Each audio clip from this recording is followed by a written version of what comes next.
Hello दोस्तों, नमस्कार। Study portal में आप सबका स्वागत है। दोस्तों, सीटेट 2020 के लिए आप सब तैयारी कर रहे हैं और इसी सीरीज में सीटेट का चाहे लेवल 1 हो या लेवल 2 हो, दोनों ही जगह 30-30 नंबर का चाइल्ड डेवलपमेंट पेडागोजी यानी साइकोलॉजी आता है और उसमें 30 नंबर में से हमारी कोशिश रहती है कि ज्यादातर बच्चे 25, 26, 27 तक का टारगेट ले जाएं ताकि आप लोगों को सीटेट पास करने में आसानी रहे। तो इसीलिए पिछले 10 सालों के अंदर जितने भी क्वेश्चंस पूछे गए हैं सीटेट में, वो सारे क्वेश्चनों को लेकर के हमने 30 टेस्ट बनाए हैं और 30 टेस्ट को आप लोगों को हर रोज एक एक टेस्ट दे करके पूरा कवर करवाएंगे। तो आज हम सीडीपी का टेस्ट पेपर नंबर 1 करेंगे। हालांकि थ्योरेटिकली भी हम सारी वीडियो डाल चुके हैं, लेकिन आज से सिर्फ टेस्ट डिस्कशन होगा। सीडीपी का टेस्ट पेपर नंबर 1 आज है।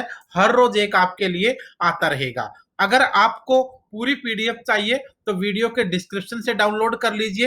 हिंदी मीडियम में भी मिलेगी, इंग्लिश मीडियम में मिलेगी।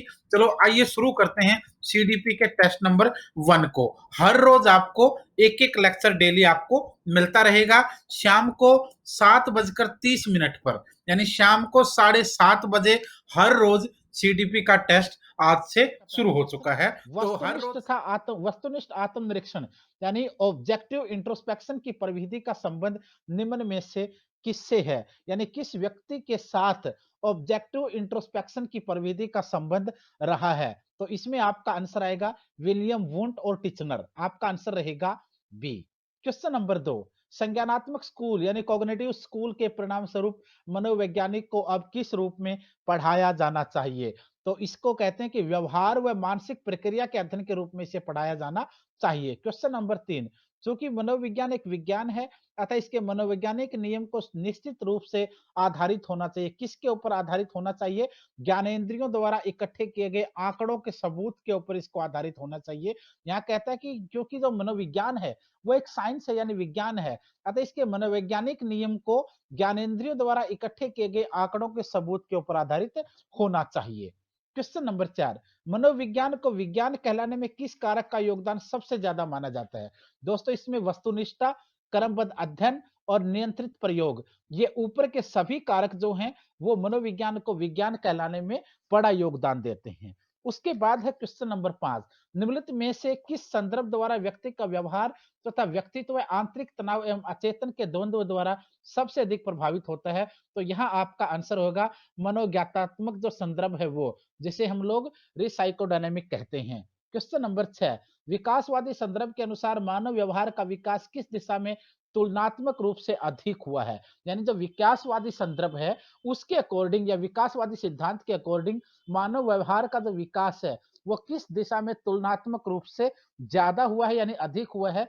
तो यहाँ आपका आंसर होगा अनुकूलन तथा आनुवांशिकी उत्तरजीविता की दिशा में ये ज्यादा विकसित हुआ है। उसके बाद क्वेश्चन नंबर 7, क्यों नहीं, क्योंकि मनोविज्ञान में व्यक्ति के व्यवहार के कारण तथा परिणाम के संबंध का विश्लेषण किया जाता है, अतः इसे क्या कहा जाएगा। यानी क्योंकि मनोविज्ञान में व्यक्ति का जो व्यवहार है उसके कारण तथा परिणाम के संबंध का विश्लेषण किया जाता है, तो फिर इसे क्या कहा जाएगा? सामाजिक विज्ञान, संज्ञानात्मक विज्ञान, जैविक विज्ञान या व्यवहारवादी विज्ञान। यानी व्यक्ति के व्यवहार की जब बात की जाएगी तो ये तो व्यवहारवादी विज्ञान ही हुआ ना, बिहेवियरलिज्म एक प्रकार से साइंस हुआ आपका। क्वेश्चन नंबर 8, संज्ञानात्मक संदर्भ के अनुसार व्यक्ति के एक खास ढंग से व्यवहार करता है। यानी संज्ञानात्मक जो है वो ये कहते हैं कि व्यक्ति एक खास ढंग से व्यवहार करता है क्योंकि खालिस्तान वे उस तरह से सोचते हैं। यानी व्यक्ति जिस तरीके से सोचेगा, जिस तरीके से व्यक्ति सोचेगा उसी तरीके से वह व्यवहार करेगा। जैसे कई बार इंसान को हम कहते हैं कि तो इस तरीके का व्यवहार करता है, वो वैसा ही व्यवहार करेगा जैसे वो सोचेगा, जैसे उसकी थिंकिंग होगी वैसे ही उसका बिहेवियर भी होगा। क्वेश्चन नंबर 9, निम्नलिखित में से कौन सा मनोवैज्ञानिकों का एक समूह समाज की प्राथमिकताओं को संभवतः इस तरह से परिवर्तित करने में रुचि रखता है जिससे अंतर व्यक्तिगत संबंधों का अच्छा बनाने तथा कुछ ऐसी अवस्था उत्पन्न करने पर अधिक बल डाला जाता है जिससे मानव अंतरशक्ति को सृजनात्मक तथा सहयोगात्मक कार्यों में ज्यादा से ज्यादा लगाया जा सके। तो ऐसी स्थिति में आपका आंसर होगा मानवतावादी वैज्ञानिकों का समूह। क्वेश्चन नंबर 10, मानवतावादी संदर्भ के ख्याल से निम्न में से कौन सा बेमेल पद है?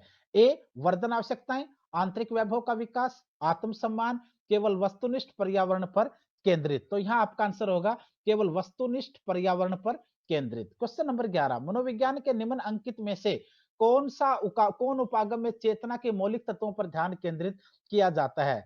संरचनावाद के अंदर में सकते हैं, प्रकार्यवाद में, व्यवहारवाद में या गैस्टल्टवाद में? तो यहाँ आपका आंसर रहेगा संरचनावाद के अंदर।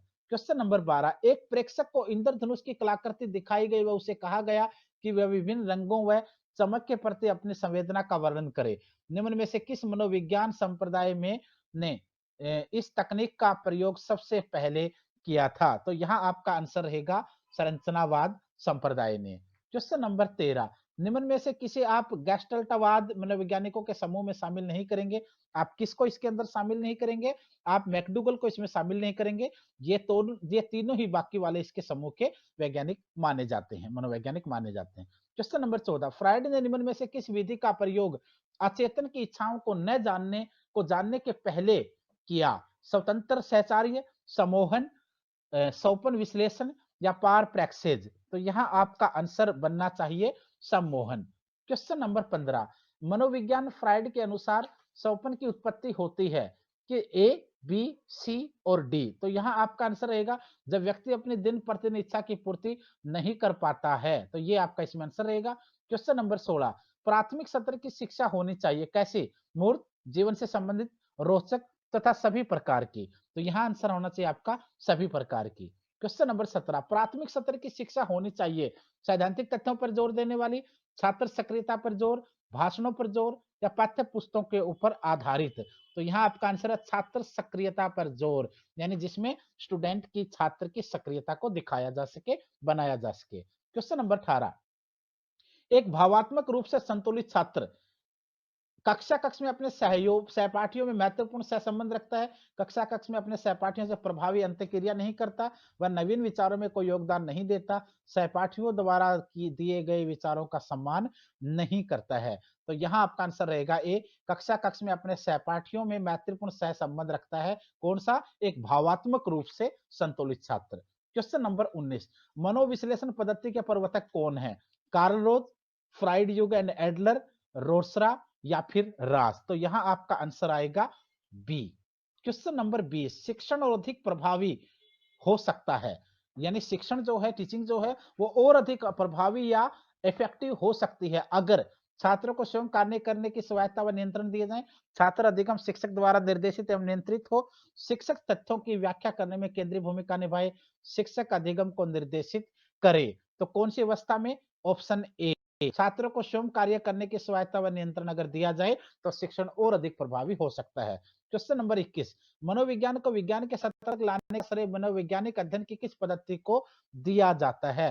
तो यहाँ आपका आंसर होगा प्रयोगात्मक पद्धति को ये ज्यादा क्रेडिट दिया जाता है। क्वेश्चन नंबर 22, शिक्षा मनोविज्ञान के अध्ययन की अंतरदर्शन विधि में एक बार में अध्ययन हो सकता है, केवल एक व्यक्ति का एक बार में अध्ययन हो सकता है। क्वेश्चन नंबर 23, मनोविज्ञान अध्ययन की किस विधि में व्यक्ति द्वारा स्वयं के अपने अंतःकरण का विश्लेषण किया जाता है? कौन सी विधि में मनोविज्ञान अध्ययन की किस विधि में व्यक्ति द्वारा स्वयं के अपने अंतःकरण का विश्लेषण किया जाता है?